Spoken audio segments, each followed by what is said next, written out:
Is it time to pump the brakes on the Big Four in the city of brotherly love, Max Kellerman? No, it's not time to pump the brakes. They just got together, and the early returns are encouraging. Yes, they just lost at home to an Eastern Conference rival, but even then, that was a bad missed call on Embiid. He was clearly fouled. It was a close game. It was to a Boston Celtics team that we're all talking about functions better in certain respects without Kyrie, at least the other players do. So I wouldn't make too much of it. That said, whether or not the Sixers are in the Celtics are in the Sixers' head, they're in something. They get in something. Because Sixers got a Boston because yes, they do. Yes, they do. And Indiana may mess up the second round of the playoffs by giving us this matchup in the first round.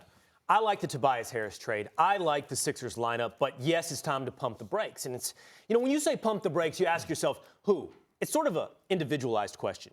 Should you pump the brakes? And the answer is, yes, you, Max, should pump the brakes when it comes to the Sixers. On Monday, we argued this. You laid out for me this lineup, this Sixers lineup potentially has the ability to absolutely be the best team in the East and give the Warriors a run. Not take the throne from the Warriors, but give them a run. Play them, yeah. And I told you this. It's full of ifs. If.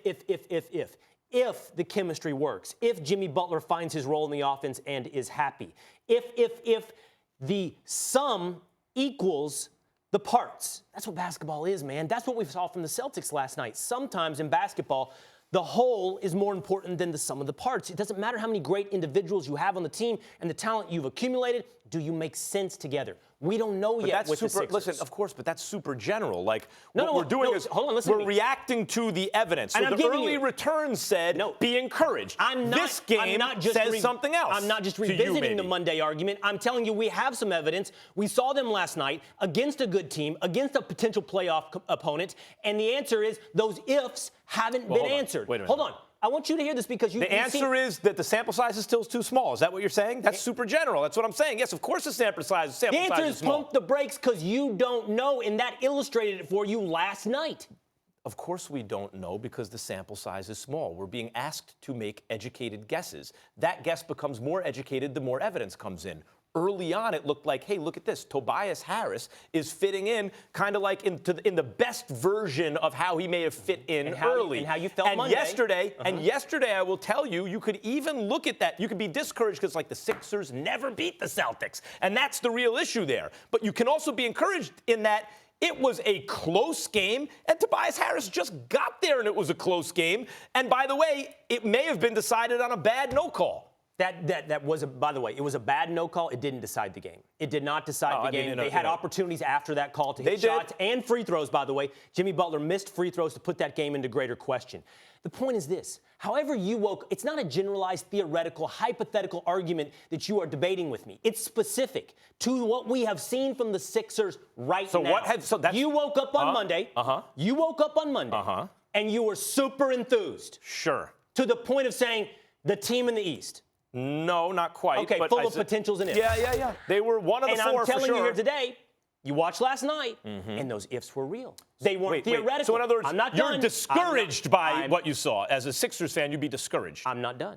And I would wake up today if I were you, Max Kellerman. You know what I would do? I would pump the brakes. Right. Because you're exactly discouraged. What I would do. You're discouraged. But again, your argument is simply like, oh, we haven't seen enough yet. Yeah, no kidding, it is not. It is. You're not talking about. I'm asking you a specific question. You saw a good opponent. Based on the evidence yesterday, which includes a brand new combination of players playing for the third time together against an Eastern Conference team. I'd be discouraged by that. You would be discouraged last night. Okay. I would be discouraged because of the issue that we agree upon, which is they're in their head like this. They have a Celtics problem. The Sixers do, right?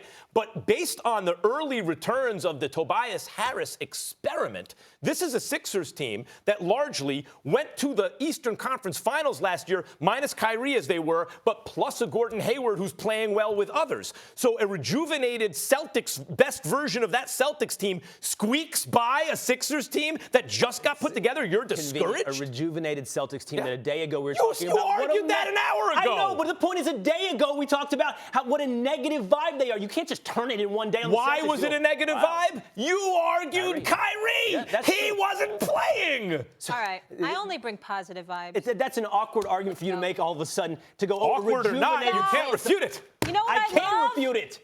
but I'm out of time.